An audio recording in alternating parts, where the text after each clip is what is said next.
ஓம் ஸ்ரீ குருபியோ நமக. ஓம் ஸ்ரீ மகா பெரியவா சரணம். ஜூன் 5 புதன்கிழமை நாளைய தினம் வைகாசி மாதத்துக்கான கிருத்திகை விரதம். இந்த இலைக்கு மேல ஒரே ஒரு தீபம் ஏத்துங்க. உங்க வாழ்க்கையே தலைகீழா புரட்டி போடக்கூடிய அற்புதமான கிருத்திகை வழிபாடு. முருகன் வேலவனை கும்பிடாம அப்படி நமக்கு என்னதான் வேலை? தினம் தினம் நமக்கு எவ்வளவு வேலை இருந்தாலும் வேலவனை நம்ம வழிபாடு செய்ய மறக்கவே கூடாது. அதுலயும் நாளைக்கு வைகாசி மாதத்துல வரக்கூடிய கிருத்திகை நட்சத்திரம் புதன் பகவானுக்கு உரிய புதன்கிழமையோட சேர்ந்து வரக்கூடிய நாள். அதனால புதன் பகவான் அருளையும் முருகப்பெருமான் அருளையும் நம்ம ஒரு சேர பெற முடியும். வேண்டிய வரங்கள் எல்லாம் கிடைக்கணும், நடக்கவே நடக்காது அப்படின்ற காரியங்கள் நடக்கணும், நாம் இழந்ததெல்லாம் திரும்ப கிடைக்கணும் அப்படின்னு நினைக்கிறவங்க தாராளமா கிருத்திகையில விரதம் இருக்கிறது ரொம்ப ரொம்ப விசேஷம்.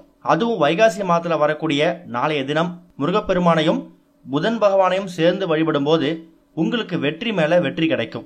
அப்படி முருகப்பெருமான உங்க வீட்டில இருந்து எப்படி வழிபாடு செய்யலாம், என்ன விதமான தீபத்தை ஏத்தலாம் அப்படிங்கிற பத்தி தான் இந்த பதிவுல பார்க்க போறோம். கிருத்திகை அன்னைக்கு மாலை வேளையில வீட்டுல வேல் வச்சிருக்கிறவங்க வேலுக்கு அபிஷேகம் பண்ணி பூஜை பண்ணலாம். ஒருவேளை வேல் வைக்கிற பழக்கம் இல்லை அப்படின்னு நினைக்கிறவங்க முருகப்பெருமானோட போட்டோவுக்கோ சிலைக்கோ பூக்களால அலங்காரம் பண்ணி சந்தன குங்குமம் பொட்டு வச்சு வேலுக்கு பதிலா நீங்க முருகரோட போட்டோவையோ சிலையோ வழிபாடு பண்ணலாம். இதோட சேர்த்து உங்களோட பிரச்சனை தீர்றதுக்கு ஒரு எளிமையான பரிகாரம். நாளைய தினம் நீங்க கிருத்திகை விரதத்துக்கு என்ன விதமான நைவேத்தியம் வேணாலும் செஞ்சு வச்சு படைக்கலாம். முருகனுக்குரிய சர்க்கரை பொங்கல், கேசரி, இப்படி பலவிதமான இனிப்பு பலகாரங்களை ஏதாவது ஒன்று செஞ்சு வச்சு படைக்கலாம்.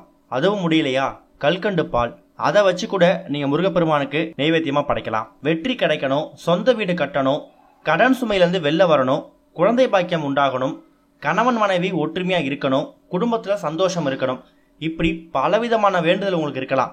இது எல்லாத்துக்கும் ஒரே தீர்வு முருகப்பெருமான் மட்டும்தான்.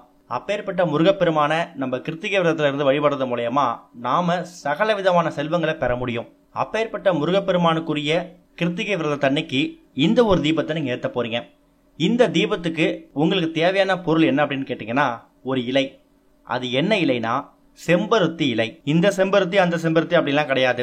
உங்க வீடு பக்கத்துல என்ன செம்பருத்தி இலை இருக்கோ அந்த செம்பருத்தி இலையை பறிச்சுட்டு வந்து வச்சு சுத்தப்படுத்தி வச்சுக்கோங்க. நல்லா கழுவிடுங்க. அதுக்கப்புறமா பூஜை அறையில யூஸ் பண்றதுக்காக ஒரு தட்டு வச்சிருப்பீங்கல்ல, அந்த தட்டை எடுத்து நீங்க சுத்தப்படுத்தி வச்சிருக்கக்கூடிய அந்த செம்பருத்தி இலைய அந்த தட்டு முழுக்க பரப்பி வச்சிருங்க. இத்தனை இலை அத்தனை இலை கணக்கெல்லாம் கிடையாது. உங்களால எத்தனை இலை பறிச்சுட்டு வர முடியுதோ அத்தனை இலை செம்பருத்தி இலையை பறிச்சுட்டு வந்து அந்த தட்டு மேல பரப்பி வச்சு அது மேல ஒரு அகல் தீபம் வச்சு நல்லெண்ணெய் ஊற்றி தீபம் போடணும். நெய் தீபம் கிடையாது, நல்லெண்ணெய் ஊற்றி திரி போட்டு தீபம் போடணும். அந்த திரி போட்டு தீபம் ஏற்றும் போது ஓம் சரவண பவ அப்படிங்கிற மந்திரத்தை வாய் விட்டு உச்சரிங்க. உங்களுக்கு இருக்கக்கூடிய எல்லா பிரச்சனைகளையும் மனசார வாய் விட்டு நீங்க முருகப்பெருமான் கிட்ட சொல்லுங்க. உங்க வீட்டுல எப்பவும் போல பூஜை அறையில விளக்கு எவ்வளவு நேரம் எரியுமோ அவ்வளவு நேரம் அந்த செம்பருத்தி இலை மேல வச்சிருக்கக்கூடிய தீபம் எரிஞ்சா போதும். மறுநாள் காலையில அந்த செம்பருத்தி இலையை எடுத்து உங்க வீட்டு தோட்டத்தில் இருக்கக்கூடிய செடிகள்ல கால்பட இடத்துல போட்டுருங்க. அந்த அகலுக்கு சுத்தப்படுத்தி வச்சுட்டு மறுபடியும் அடுத்த கிருத்திகைக்கு இதே மாதிரி நீங்க பண்ணலாம். ஒரு மாதமும் வரக்கூடிய கிருத்திகை விரதத்துல செம்பருத்தி இலை மேல இதே மாதிரி அகலில் வச்சு தீபம் ஏற்றும் போது உங்களுக்கு இருக்கக்கூடிய பிரச்சனைகள் தீரும்.